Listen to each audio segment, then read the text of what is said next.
Hello, good morning students. देखिए, हमारा जो प्रीवियस लेक्चर था वो आपके सॉलिड्स की इलेक्ट्रिकल कंडक्टिविटी पर हुआ था, जिसमें हमने बैंड थ्योरी के बेसिस पर एक्सप्लेन किया था कि जो सॉलिड्स होते हैं उनको तीन टाइप में क्लासिफाई किया जा सकता है। पहले आपके कंडक्टर्स थे, दूसरे आपके इंसुलेटर्स थे, तीसरे सेमीकंडक्टर थे। और बैंड थ्योरी में बताया था कि जो एनर्जी बैंड्स बनते हैं वो दो टाइप के होते हैं। एक होता है वैलेंस बैंड और एक होता है कंडक्शन बैंड। वैलेंस बैंड के इलेक्ट्रॉन जब कंडक्शन बैंड में पहुंचते हैं तभी जो है इलेक्ट्रिसिटी का सॉलिड से कंडक्टेंस होता है। तो इस बात को ध्यान में रखते हुए हमारा जो अगला टॉपिक होने जा रहा है वो है टाइप्स ऑफ सेमीकंडक्टर्स। सेमीकंडक्टर्स के टाइप क्या हैं and what is the mechanism of their conductivity, और उन सेमीकंडक्टर्स की जो कंडक्टेंस है उसकी मैकेनिज्म क्या है, उनसे इलेक्ट्रिसिटी का फ्लो कैसे होता है, इस बात पर आज हमारा टॉपिक है। तो सबसे पहले हम बता दें कि सेमीकंडक्टर्स किन्हें कहते हैं। सेमीकंडक्टर्स के बारे में आपको हम बता चुके हैं कि कुछ मटेरियल्स ऐसे होते हैं जो इंसुलेटर्स और कंडक्टर्स के बीच की कंडक्टिविटी रखते हैं, जिनका कंडक्टिविटी रेंज जो है वो 10⁻⁻⁶ से 10⁻⁴ ओम इनवर्स मीटर इनवर्स की रेंज का होता है। उनको हमने कहा था सेमीकंडक्टर। तो अब हम बात करेंगे कि सेमीकंडक्टर्स को हम कैसे क्लासिफाई कर सकते हैं। तो सेमीकंडक्टर्स जो होते हैं वो दो भागों में क्लासिफाई कर सकते हैं। देखिए, सेमीकंडक्टर्स की जो कंडक्टिविटी होती है ये किस वजह से होती है वो भी अभी हम आगे आपको बताएंगे। तो मेन रीजन है इसका होल्स एंड फ्री इलेक्ट्रॉन्स। ये दो चीजें रेस्पॉन्सिबल होती हैं सेमीकंडक्टर्स की इलेक्ट्रिकल कंडक्टिविटी के लिए। क्या क्या? Holes and free electron. Holes और फ्री इलेक्ट्रॉन्स जो है वो रेस्पॉन्सिबल है सेमीकंडक्टर की कंडक्टिविटी को के लिए। तो सबसे पहले हम देखते हैं सेमीकंडक्टर्स को क्लासिफाई कैसे कैसे किया गया है। सेमीकंडक्टर्स को दो भागों में क्लासिफाई किया गया है, intrinsic semiconductor and extrinsic semiconductor. Intrinsic semiconductor किन्हें कहते हैं? प्योर सब्सटेंस होते हैं जिनमें कोई भी इंप्योरिटी नहीं मिली होती है। तो दो सब्सटेंसेस, दो solids which show conductivity in pure state without adding impurity are called intrinsic semiconductor. Intrinsic semiconductor में कोई बाहर से चीज नहीं मिलाई जाएगी, बाहर से इंप्योरिटी नहीं मिलाई जाएगी, उनका इंटरनल रीजन ही होगा उनकी कंडक्टिविटी का। तो ये इंट्रिंसिक सेमीकंडक्टर जो होते हैं वो प्योर सेमीकंडक्टर, प्योर सब्सटेंसेस होते हैं, और इनकी जो कंडक्टिविटी होती है उसका रीजन क्या होता है? रीजन होता है जब टेम्परेचर बढ़ाया जाता है, by increase of temperature they show conductivity, और उनकी कंडक्टिविटी बहुत लो होती है। अब इसकी मैकेनिज्म को हम बाद में डिस्कस करेंगे। तो इंट्रिंसिक सेमीकंडक्टर जो होते हैं वो टेम्परेचर इंक्रीज करने पर कंडक्टिविटी शो करते हैं। तो इसलिए इनमें कोई बाहर से इंप्योरिटी नहीं मिलाई जाती है, इंटरनल ही रीजन होता है कंडक्टिविटी का, इसलिए इनको कहा गया इंट्रिंसिक सेमीकंडक्टर। अब आता है एक्सट्रिंसिक सेमीकंडक्टर। क्या होते हैं? जिनमें हम कुछ बाहर से इंप्योरिटी मिला के उसकी कंडक्टिविटी को इंक्रीज कर लेते हैं। देखिए, एक्सट्रिंसिक सेमीकंडक्टर की जरूरत इसलिए पड़ी कि जो इंट्रिंसिक सेमीकंडक्टर होते हैं प्योर स्टेट में वो हाई टेम्परेचर पर कंडक्टिविटी करते हैं, वो भी बहुत कम। तो इसलिए उनका कोई बहुत ज्यादा यूज नहीं है। उनको बहुत ज्यादा यूजफुल बनाने के लिए हम क्या करेंगे? एक्सट्रिंसिक सेमीकंडक्टर बनाएंगे।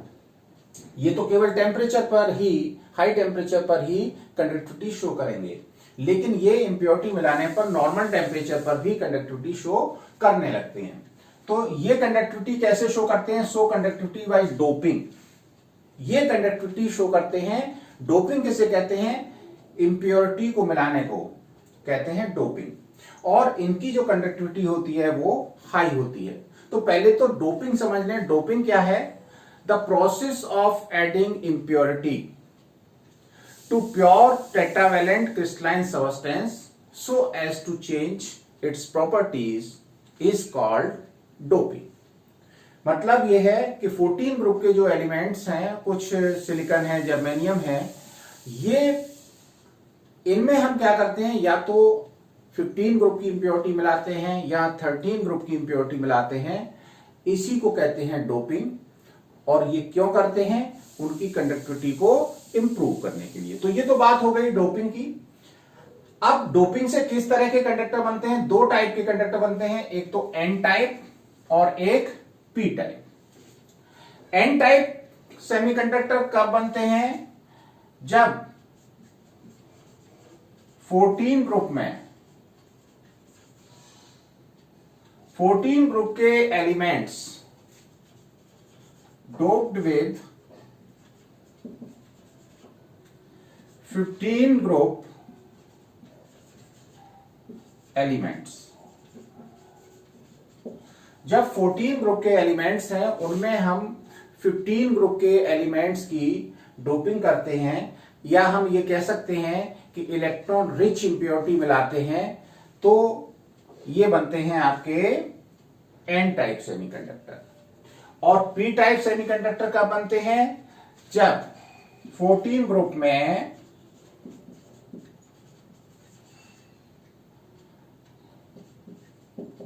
डोपिंग करते हैं 13 ग्रुप की। ये कैसी है? Electron deficient impurity. ये क्या है? Electron rich impurity.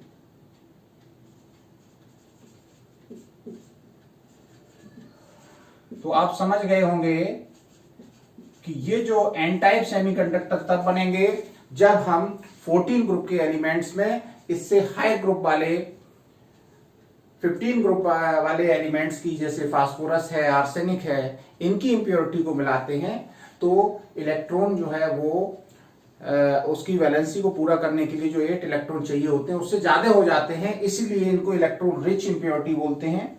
और जब हम 13 ग्रुप की इंप्योरिटी मिलाते हैं तो उसकी ऑक्टेट पूरा करने से इलेक्ट्रॉन कम रह जाते हैं, इसलिए इनको हम क्या कहते हैं? इलेक्ट्रॉन डेफिशिएंट इंप्योरिटी कहते हैं। तो ये तो बात हुई कि हमारे कैसे एन टाइप और कैसे पी टाइप सेमीकंडक्टर बनते हैं। इसी में एक बात और समझ लें कि एन टाइप सेमीकंडक्टर में नेगेटिव इलेक्ट्रॉन, एन टाइप क्यों कहा जाता है? क्योंकि इसमें इलेक्ट्रॉन्स नेगेटिव होते हैं। They are responsible for the conductance of electricity, so these are called N type semiconductor. P type क्यों बोला जाता है? इसमें होल क्रिएट होते हैं, होल पॉजिटिव माने जाते हैं, तो पॉजिटिव होल्स के द्वारा इलेक्ट्रिसिटी का कंडक्टेंस होता है, इसलिए इनको कहा जाता है पी टाइप सेमीकंडक्टर। इसको ऐसे भी कह सकते हैं, ये इलेक्ट्रॉन रिच इंप्योरिटी जो होती है वो डोनर इंप्योरिटी बोली जाती है, और इलेक्ट्रॉन डेफिशिएंट इंप्योरिटी ये एक्सेप्टर इंप्योरिटी बोली जाती है। तो इनको हम मैकेनिज्म को अब डिस्कस करेंगे कि कैसे इनसे इलेक्ट्रिसिटी का कंडक्टेंस होता है। सबसे पहले हम मैकेनिज्म डिस्कस करते हैं इंट्रिंसिक सेमीकंडक्टर की। तो हम एग्जांपल ले रहे हैं कि आपने एक प्योर क्रिस्टलाइन सॉलिड ले लिया, सिलिकॉन। क्या ले लिया? सिलिकॉन। तो सिलिकॉन में क्या होगा? सिलिकॉन की आउटर मोस्ट सेल में 4 इलेक्ट्रॉन्स होते हैं, और वो 4 इलेक्ट्रॉन्स क्या करते हैं? अपने चारों तरफ 4 सिलिकॉन एटम से कोवेलेंट बॉन्ड बना लेते हैं। तो इस तरह से ये आपका बॉन्डिंग इसकी सिलिकॉन की चारों तरफ हो रही है, और ये बन रही है आपकी सॉलिड की क्रिस्टलाइन लैटिस। ये अब होगा क्या? ये क्या है? एक जहां बॉन्ड ये लगा रहे हैं, यहां 2 इलेक्ट्रॉन आपके हैं, 1 डैश शोइंग 2 इलेक्ट्रॉन्स। तो हर डैश में कितने हैं? 2 शेयरिंग इलेक्ट्रॉन्स हैं। जब हम टेम्परेचर बढ़ाते हैं तो क्या होता है कि कुछ इलेक्ट्रॉन इसमें से जो ज्यादा एनर्जेटिक होते हैं वो इलेक्ट्रॉन अपने कोवेलेंट साइड से रिलीज हो जाते हैं, और वो रिलीज होके क्या करते हैं? मान लीजिए यहां सिलिकॉन का एक इलेक्ट्रॉन रिलीज होके यहां चला गया, तो यहां पर क्या है? एक होल क्रिएट हो जाएगा, और ये आपका इलेक्ट्रॉन एक रह जाएगा। तो ये इलेक्ट्रॉन जो रिलीज हो गया वो क्या हो गया? फ्री हो गया। तो ये तो आपका फ्री इलेक्ट्रॉन हो गया, ये है आपका फ्री इलेक्ट्रॉन, और ये क्या है, ये हो गया होल। तो when you raise the temperature, some electrons of the covalent bond release in the lattice and creates the hole. These released electrons are called free electron, and the vacant space due to release of electron is called hole.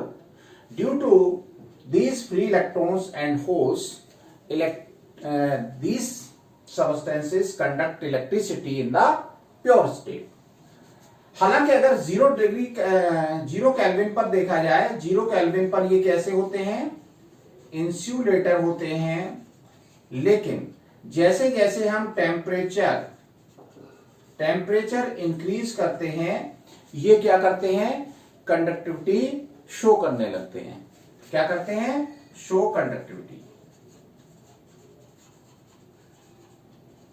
इसको हम band theory से समझना चाहें तो ऐसे समझ सकते हैं, हमने बताया था कि ये आपका लोअर एनर्जी वाला होता है क्या, वैलेंस बैंड, इसको बोलते हैं वैलेंस बैंड, और ये आपका ऊपर है कंडक्शन बैंड। वैलेंस बैंड में क्या होता है, डिफरेंट एनर्जी वाले इलेक्ट्रॉन रहते हैं। अब क्या होता है, जब आपने टेम्परेचर बढ़ाया तो कुछ वैलेंस बैंड के इलेक्ट्रॉन कहां पहुंच गए, इसमें पहुंच जाते हैं कंडक्शन बैंड में।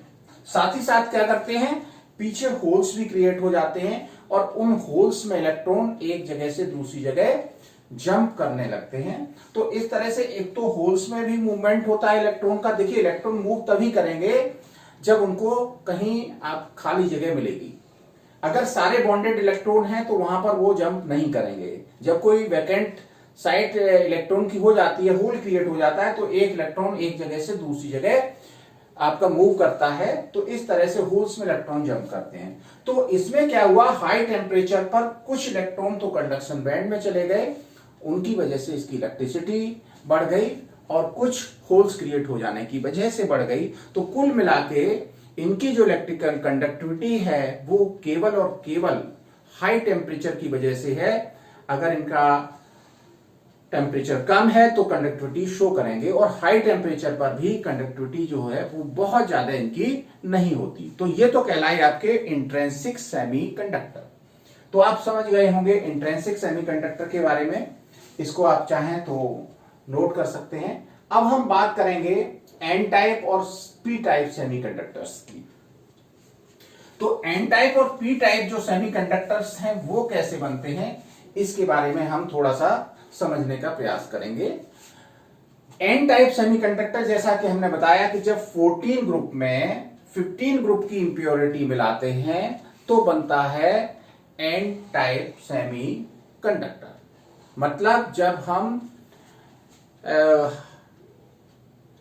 हायर ग्रुप की मतलब डोनर इंप्योरिटी मिलाते हैं, तब हमारा एन टाइप सेमी कंडक्टर बनता है। क्योंकि जो हायर ग्रुप की इंप्योरिटी जब मिलाते हैं तो हमको वो एक फ्री इलेक्ट्रॉन प्रोवाइड करता है। इसको हम एक एग्जांपल से समझें, इसी को यहीं पर हम आपको थोड़ा सा बता देते हैं कि कैसे ये हायर ग्रुप की इंप्योरिटी मिलाने से कंडक्टिविटी शो करते हैं। उसको आप यहां पर समझने की कोशिश करिए। हमारे सिलिकॉन 14 ग्रुप के हैं सिलिकॉन एटम्स। अब सिलिकॉन एटम्स के बीच में ये एक इलेक्ट्रॉन पेयर की क्या है, शेयरिंग हो रही है।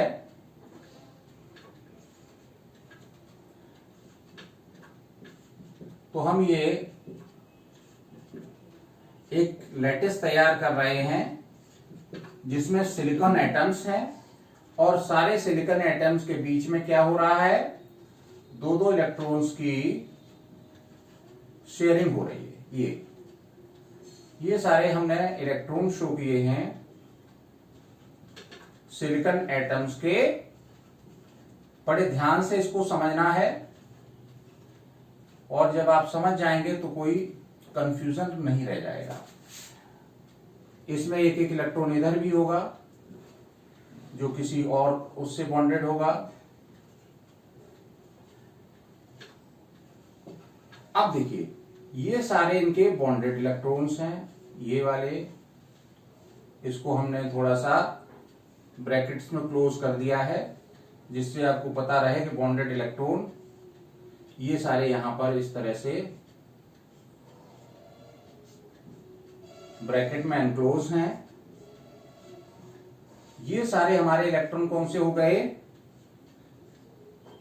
जो टेट्रावैलेंट सिलिकॉन एटम है उसके इलेक्ट्रॉन हो गए, सारे बॉन्डेड हैं, कोई फ्री नहीं है। अब हमने क्या किया, ये आपका जो 14 ग्रुप का सिलिकॉन है इसमें हमने डोपिंग की, किसकी, 15 ग्रुप की। आपको पीरियोडिक टेबल में देखा है कि 14 ग्रुप में कार्बन, सिलिकॉन, जर्मेनियम, टिन वगैरह हैं, 15 ग्रुप में नाइट्रोजन, फास्फोरस, आर्सेनिक, एंटीमनी है। तो सपोज करिए हमने फास्फोरस या आर्सेनिक को मिला के इसमें डोपिंग कर दी, तो सिलिकॉन है, यहां पर हमने क्या मिला दिया, यहां पर ये हटा दिया और इसकी जगह हमारा क्या आ गया, आर्सेनिक हो गया। आर्सेनिक का जो आउटरमोस्ट शेल है उसमें कितने इलेक्ट्रॉन होते हैं, 5। तो 4 इलेक्ट्रॉन जैसे आपका वो हटा था सिलिकॉन, सिलिकॉन के 1 2 3 4 इलेक्ट्रॉन जो थे वहां पर हमारे किसके आ गए, आर्सेनिक के 4 इलेक्ट्रॉन्स आ गए और एक इलेक्ट्रॉन हमारा एक्स्ट्रा था वो ये आ गया। इसी तरह से हमारे काफी कुछ आर्सेनिक की इंप्योरिटी इसमें मिलाई जाएंगी। तो हम आपको बता दें कि 10⁶ एटम्स जब सिलिकॉन के हैं तो उसमें एक एटम किसका मिलाया जाएगा, arsenic. 10⁶ silicon atoms are doped by approx 1 atom of arsenic. तो ये तो रेशियो होता है डोपिंग का। तो हमने इस तरह से आपके 1 मोल आपका कोई सब्सटेंस है तो उसमें 10⁻⁻ कितने होते हैं, 23 पार्टिकल्स होते हैं और 10⁻23 को जब डिवाइड करेंगे तो ये 6 ऊपर जाएगा, तो ये करीब 10⁻17 आर्सेनिक एटम्स 1 मोल में डोपिंग हो जाएगी। तो क्या होगा, 10⁻17 इलेक्ट्रॉन्स फ्री हो जाएंगे। तो ये एक्स्ट्रा फ्री इलेक्ट्रॉन्स ये आपके क्या हो गए, एक्स्ट्रा फ्री इलेक्ट्रॉन। यही एक्स्ट्रा फ्री इलेक्ट्रॉन्स जो है वो चार्ज कैरियर होते हैं और चूंकि इलेक्ट्रॉन चार्ज कैरियर हैं, इलेक्ट्रॉन कैसे होते हैं, नेगेटिव होते हैं, इसलिए इनको क्या कहा जाता है, एन टाइप सेमीकंडक्टर कहा जाता है। तो एन टाइप सेमीकंडक्टर्स में क्या होगा, आपकी ये प्लेट्स हमने दिखाई कंडक्टर की, जो इलेक्ट्रॉन्स हैं वो क्या होगा, किधर जाएंगे, ये पॉजिटिव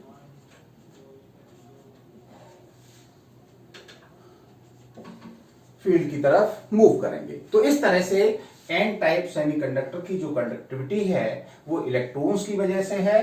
और वो इलेक्ट्रॉन कहां से आते हैं, जब हायर ग्रुप की इंप्योरिटी मिलाते हैं तो हायर ग्रुप की इंप्योरिटी मिलाने पर उसमें एक एक्स्ट्रा इलेक्ट्रॉन होता है और ये इलेक्ट्रॉन वो उसके वैलेंस जो शेल है उससे बाहर होता है, फ्री होता है, तो इसलिए वो आसानी से मूव कर सकता है। मैं आपको एक बात यहां पे बता दूं कि जो बॉन्डेड इलेक्ट्रॉन होते हैं उन पर जो एटम्स जिनके बीच में बॉन्डिंग है उनका इन्फ्लुएंस रहता है और उनके इन्फ्लुएंस से वो आसानी से बाहर नहीं निकल पाते।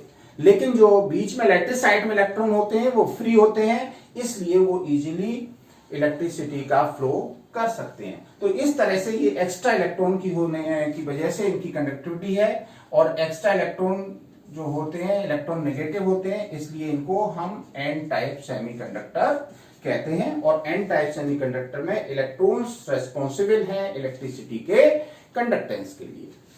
तो ये तो हुआ एन टाइप सेमीकंडक्टर। अच्छा, एन टाइप सेमीकंडक्टर का थोड़ा सा हम एनर्जी डायग्राम बना के बताएं, वो और समझ लीजिए। ये तो आपका है वैलेंस बैंड और ये है कंडक्शन बैंड। वैलेंस बैंड में क्या होते हैं, इलेक्ट्रॉन्स होते हैं, वैलेंस बैंड में इलेक्ट्रॉन्स हैं। कंडक्शन बैंड कैसा है, एम्प्टी होता है। तो जो हम 15 ग्रुप की जो इंप्योरिटी मिलाते हैं उस इम्प्योरिटीज के जो इलेक्ट्रॉन हैं उनका जो लेवल होता है, ये आपका एनर्जी है, उनका लेवल ये होता है। ये क्या है? Energy level of donor atom. अब होता क्या है, इस डोनर एटम के जो फ्री इलेक्ट्रॉन्स हैं वो किस में होंगे? इस एनर्जी लेवल पर होंगे। जरा सा हम इलेक्ट्रिक पोटेंशियल अप्लाई करेंगे तो ये आसानी से इलेक्ट्रॉन कहां चले जाते हैं? कंडक्शन बैंड में चले जाते हैं, और कंडक्शन बैंड में पहुंचने पर ये आसानी से इलेक्ट्रिसिटी का फ्लो कर सकते हैं। तो ये एनर्जी लेवल डायग्राम से आप समझ सकते हैं कि कैसे कि ये आपने जो इंप्योरिटी मिलाई है, एनर्जी लेवल है उस डोनर एटम का, है ना। डोनर एटम क्या है? वो इंप्योरिटी जो है वो डोनर एटम बोला जाता है, डोनर इंप्योरिटी। तो डोनर इंप्योरिटी का ये लेवल है, ये कंडक्शन बैंड है, ये वैलेंस बैंड है। तो डोनर के जो फ्री इलेक्ट्रॉन्स हैं वो इलेक्ट्रिक फील्ड अप्लाई करने से तुरंत कंडक्शन बैंड में पहुंच जाते हैं बहुत कम पोटेंशियल पर। तो इसलिए बड़ी आसानी से ये आपका इलेक्ट्रिसिटी का फ्लो कर सकते हैं। तो इस तरह से हम बैंड थ्योरी के अकॉर्डिंग भी इसको एन टाइप सेमीकंडक्टर को समझ सकते हैं। अगर हमने ये 15 ग्रुप की इंप्योरिटी मिलाई है, 15 ग्रुप की बजाय अगर हम 16 ग्रुप की मिलाएं तो क्या होगा? उसमें तो इलेक्ट्रॉन फ्री और ज्यादा होंगे, तो क्या कंडक्टिविटी और बढ़ जाएगी? नहीं। क्यों?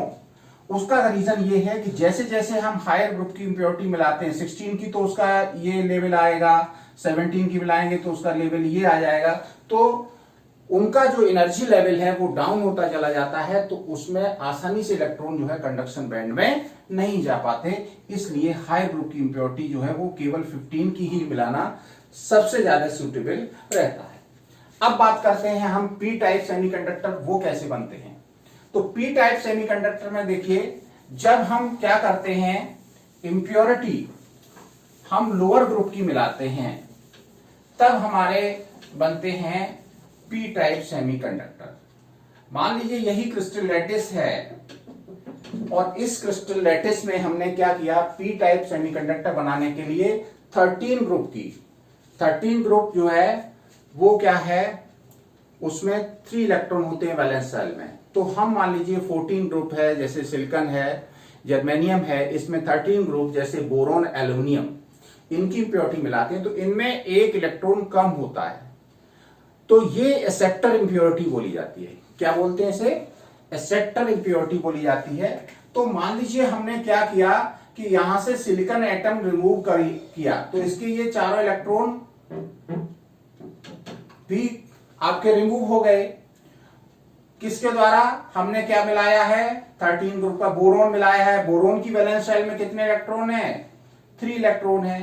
3 इलेक्ट्रॉन ये आ गए, लेकिन ये यहां से जो इलेक्ट्रॉन हटा है उस जगह पे कोई आपका इलेक्ट्रॉन नहीं आया। तो इस तरह से ये क्या क्रिएट हो गया? ये क्रिएट हो गया आपका होल। ये क्या बन गया? होल बन गया। तो इस तरह से हमारे जब 14 ग्रुप में 13 ग्रुप की इंप्योरिटी मिलाते हैं तो होल क्रिएट हो जाते हैं। और उसी तरह से इसमें भी रेशियो होता है कि 10⁶ में 1 बोरोन एटम मिलाया जाएगा, तो इस तरह से काफी होल क्रिएट हो जाएंगे। अब होगा क्या, जब भी हम पोटेंशियल अप्लाई करेंगे तो यहां से इलेक्ट्रॉन मान लीजिए यहां आ गया, यहां होल क्रिएट हो गया, यहां से इलेक्ट्रॉन यहां आ गया, यहां होल क्रिएट हो गया, फिर यहां से यहां आ गया, यहां होल क्रिएट हो गया। तो इस तरह से इलेक्ट्रॉन उन होल्स में जंप करते जाते हैं और होल्स पीछे की तरफ बढ़ते जाते हैं, इलेक्ट्रॉन आगे की तरफ बढ़ते जाते हैं। इस तरह से होल्स के द्वारा इनसे इलेक्ट्रिक कंडक्टेंस होता रहता है। तो जो आपके पी टाइप सेमीकंडक्टर हैं उनमें जो इलेक्ट्रिक कंडक्टेंस होती है वो किसकी वजह से होती है? वो होती है पॉजिटिव होल्स की वजह से। क्योंकि पॉजिटिव होल्स इसमें रेस्पॉन्सिबल है इलेक्ट्रिसिटी के कंडक्टेंस के लिए, इसलिए इनको हम पी टाइप सेमीकंडक्टर कहते हैं। अब हम इनका एनर्जी लेवल डायग्राम भी बना के देख लें पी टाइप सेमीकंडक्टर्स का। जैसे पहले बनाया था कि इसमें ये तो रहा आपका वैलेंस बैंड और ये रहा आपका कंडक्शन बैंड। ये वैलेंस बैंड में आपके क्या हैं? इलेक्ट्रॉन्स हैं ठीक है ना। जो डोनर इंप्योरिटी है उसका लेवल क्या है, ये है, ये है energy level of donor impurity. Donor impurity का एनर्जी लेवल ये है, ठीक है ना। अब क्या होगा, इसमें क्या होंगे, होल्स होंगे, यहां से इलेक्ट्रॉन आसानी से किस में चले जाएंगे, इन होल्स में चले जाएंगे, इन होल्स में इलेक्ट्रॉन आसानी से चले जाते हैं। तो जब ये इनका एनर्जी लेवल जो है वो वैलेंस बैंड के इलेक्ट्रॉन से थोड़ा सा ऊपर है, तो जब भी पोटेंशियल अप्लाई करते हैं तो हमारे ये होल्स में जो इलेक्ट्रॉन आ गए हैं वो कम पोटेंशियल पर ही यहां से यहां मूव कर जाते हैं। तो इस तरह से हमारे जो इलेक्ट्रॉन हैं वो बैलेंस बैंड से होल्स में और होल्स से हमारे कंडक्शन बैंड में मूव कर जाते हैं। तो इस तरह से जो कंडक्टिविटी इस टाइप के सेमीकंडक्टर्स की है वो किसकी वजह से इंक्रीज होती है, पॉजिटिव होल्स की वजह से होती है, इसलिए इनमें पी टाइप सेमीकंडक्टर कहते हैं। अगर इसमें इलेक्ट्रिक प्लेट वाला ये देखें तो क्या होगा कि जो आपके होल्स हैं, होल्स जो है वो इधर मूव करेंगे। क्यों, क्योंकि इधर से इलेक्ट्रॉन इधर आएगा होल की तरफ, तो होल यहां पर आ जाएगा। तो होल्स जो होते हैं वो आपके इधर मूव करते हैं और इलेक्ट्रॉन जो है आपके वो इधर जाते हैं। इलेक्ट्रॉन आपके इधर जाएंगे, होल्स इधर आएंगे। तो इस तरह से इलेक्ट्रॉन अपोजिट डायरेक्शन में होल्स का मूवमेंट होता है और होल्स के मूवमेंट की वजह से ही इलेक्ट्रिसिटी का कंडक्टेंस होता है। तो इस तरह से हमने N type P type semiconductor का मैकेनिज्म पढ़ा कि किस तरह से ये इलेक्ट्रॉन्स और होल्स इलेक्ट्रिसिटी का फ्लो करते हैं। तो ये था कंडक्शन मैकेनिज्म ऑफ सेमीकंडक्टर्स। तो इसको आप ध्यान से देखिए, एक बार फिर से रिपीट कर लीजिए अगर कोई प्रॉब्लम है तो ये आपका सेमीकंडक्टर्स और उसकी मैकेनिज्म आप ठीक से समझ सकेंगे। अब एक लास्ट टॉपिक आपका बचा है, वो है मैग्नेटिक प्रॉपर्टीज। तो वो लास्ट टॉपिक जो है वो एक अगले लेक्चर में आपका हो जाएगा। Thank you.